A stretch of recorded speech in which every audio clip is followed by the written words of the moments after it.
one of these people came out and said, Dr. Epstein, I don't mean to scare you. He said, but based on what you've told us and the work you're doing, he said, I suspect that you're going to be killed in some sort of accident in the next few months. This Harvard scientist got death threats, not for politics, not for fame, but for exposing something most people aren't ready to hear. And it gets bigger and bigger, but as it gets bigger, it also gets more scary because we start to run into pushback, I suppose you could say. I mean, I've had other warnings too. He said, and I just want to tell you two things. He said, number one, you have their attention. And number two, if I were you, I would take precautions.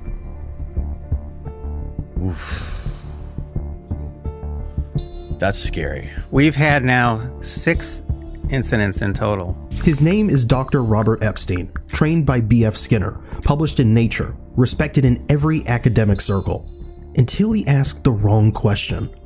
What if we're not as free as we think? But what they have done more and more is use very powerful techniques of mind control to control people's thinking and behavior, literally around the world on a massive scale. And they know exactly what they're doing. I mean, for years, I was just doing experiments and discovering these techniques and very skeptical, always very skeptical, and yet then replicating it, or other labs have replicated these same findings. The point is that over time, I realized this is a really, really serious problem. And over time, my findings were also revealed by whistleblowers, leaked documents, leaked emails. What he found? Digital blacklists, DNA tracking, invisible algorithms that could reshape your beliefs entirely. And the bigger question is, if you're not the one choosing what you believe, then who is? Let's rewind the clock. Back in 2015, this Harvard-trained psychologist published something that should have stopped the internet cold. Epstein called it the Search Engine Manipulation Effect, or SEME. And what it proved is this: simply changing the order of search results can silently shift a person's opinion. In his experiments, people were often shown different search results for neutral topics. That's it. No fake headlines, no ads, just links reordered. But the impact was massive. Up to 20% shifts in opinion. In some tests, it rose to 80%. And nearly 9 out of 10 people never noticed the manipulation had happened at all. They believed they had formed their own conclusions, entirely unaware that the path they walked down had already been laid out for them. I was told this literally by Zach Voorhees, whom you may have heard of. He's one of the most prominent whistleblowers from Google. They can turn bias on and off like flipping a light switch. This wasn't some fringe internet hack. This was a repeatable effect. It worked in India. It worked in the US. It worked on people of all ages. Google didn't need to lie. It just needed to decide what came first. And the scary part? Most people never even noticed it happened, because once the belief had shifted, the browser tab closes and the trace is gone. But what if closing your browser isn't enough anymore? What if the system isn't just shaping what you see, but quietly rewriting what you are? Google started out as a search engine, yet today it owns your steps, your sleep, your heartbeat, and, if you let it, your genetic code. In 2018, Google's sister company Verily launched Project Baseline, a nationwide health study collecting real-time biological and behavioral data. The goal? Obviously to predict illness before it happens. But the real goal? That depends on who you ask. Around the same time, Google also held early investment ties to 23andMe, the popular DNA testing service. And here's what Dr. Epstein reveals about Google using 23andMe devices to collect your information. That is how Google, that's one of many methods Google has come up with in recent years for getting your people's DNA information into personal profiles. If you can get DNA info in there, its value goes up and up and up as more discoveries are made about DNA. And basically, you can figure out what diseases people are prone to that they haven't even gotten yet. You can also figure out which dads have been cuckolded. DNA, think about how much we know about DNA right now, but then think ahead a year, 2, 5 years. The DNA doesn't change. So Right. that data that's solid gold that goes up in value, like the value of gold itself. It just keeps going up in value. Not only this, in 2020, the New York Times reported that Google offered to help manage a national DNA database, voluntarily and at no cost. But this isn't just about test tubes and lab coats. Google also owns Nest, the smart thermostat company. In 2019, Business Insider revealed that several Nest devices included undocumented microphones, without any disclosure or public announcement. They were always on hardware in people's homes. Google called it a mistake. Critics called it a glimpse into a system that already sees and hears more than you think. Here's the truth. We didn't lose our privacy. We gave it away. For cheaper gadgets, for cleaner dashboards, for one more feature on our wrist.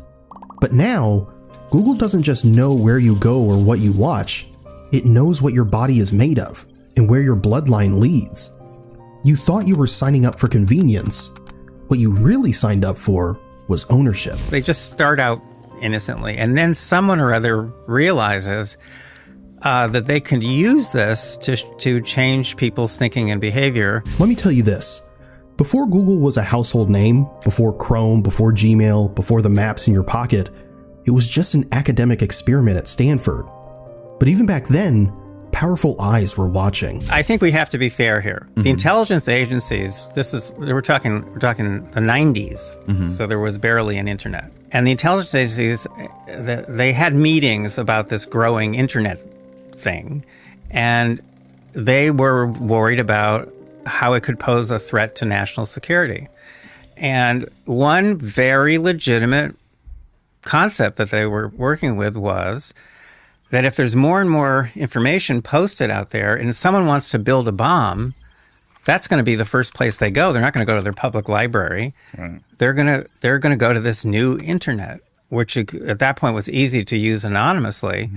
So when they were talking and to some extent providing funding to people building these new search engines, which are just basically big indexes Right. to what's on the growing internet, they basically were saying, we want to be able to track people who are looking stuff up, especially certain stuff. In his 2018 book Surveillance Valley, journalist Yasha Levine exposed how early internet infrastructure was built for tracking instead of browsing.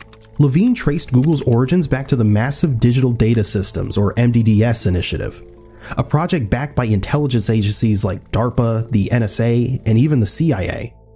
The goal? Build tools to collect, analyze, and predict human behavior online. Google, yes, they started out with help from intelligence agencies.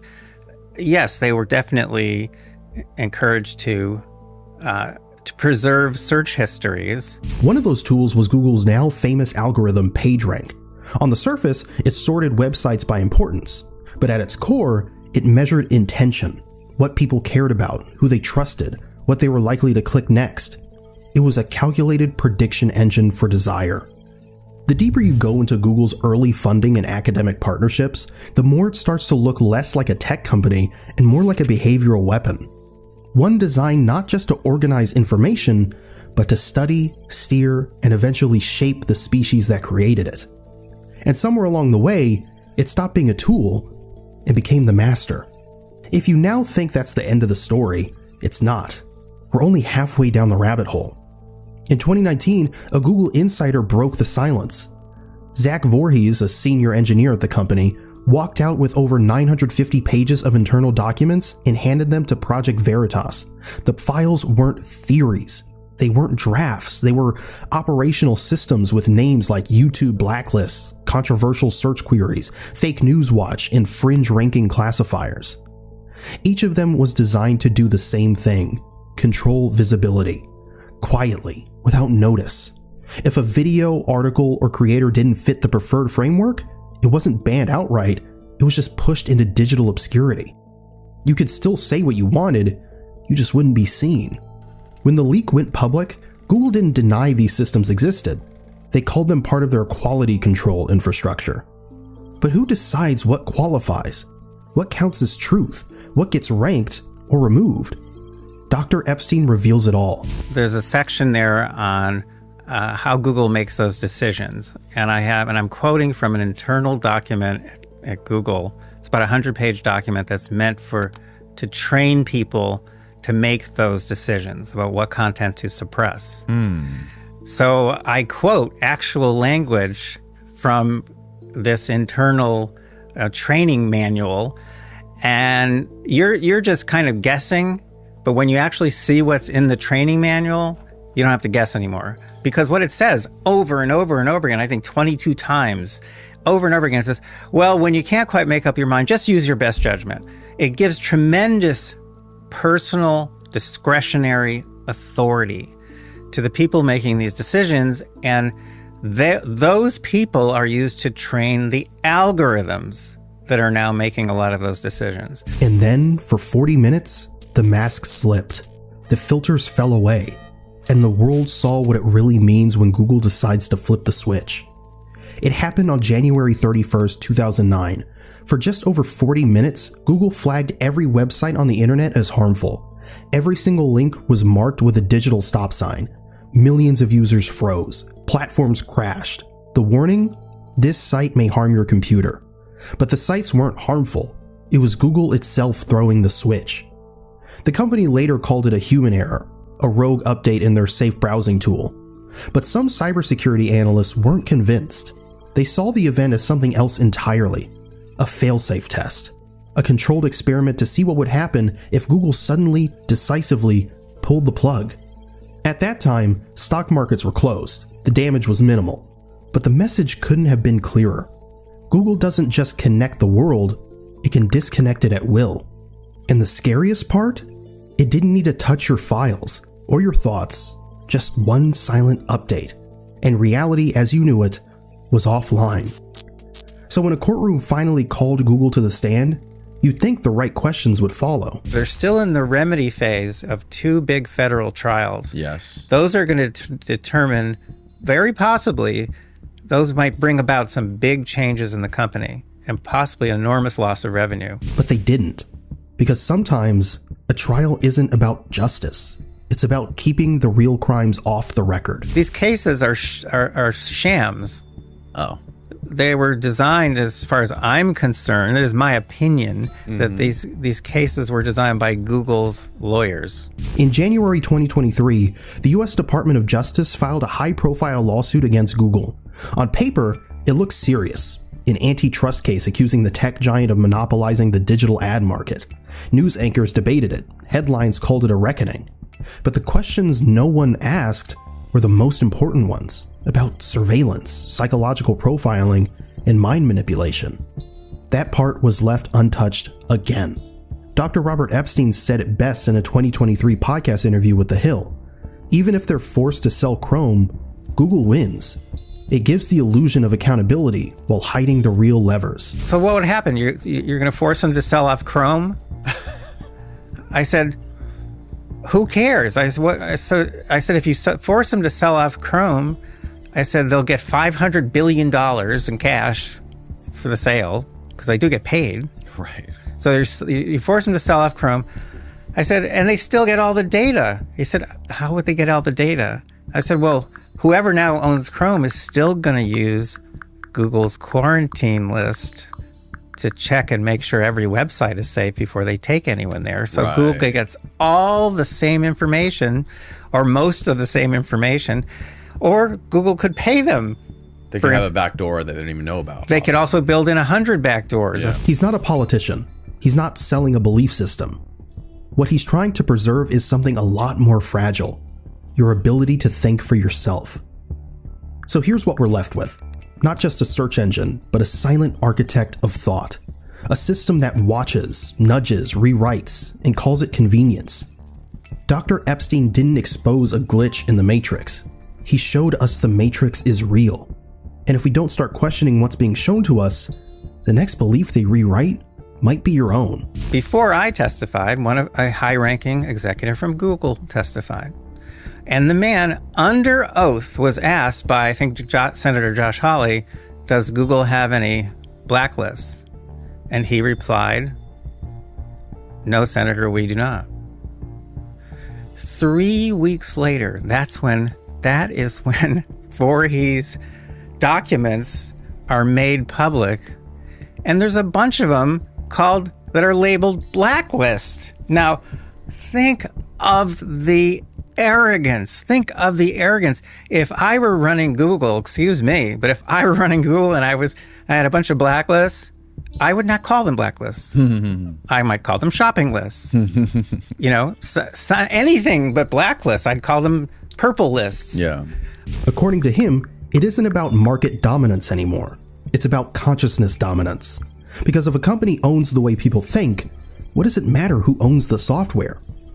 The lawsuits feel loud, but the manipulation remains quiet. And that's by design. What the world sees is a regulatory battle over money and ads. What's actually happening is deeper. It's about a system preserving its power while the justice system trims a few leaves off the branches. And you can't fight what you can't see. That's why Dr. Epstein built a surveillance system of his own. Not to monitor people, but to monitor Google. He calls it the Monitoring Project, where agents simulate real users. They browse, they search, they scroll, all while the system logs what Google shows them. No theory, just data.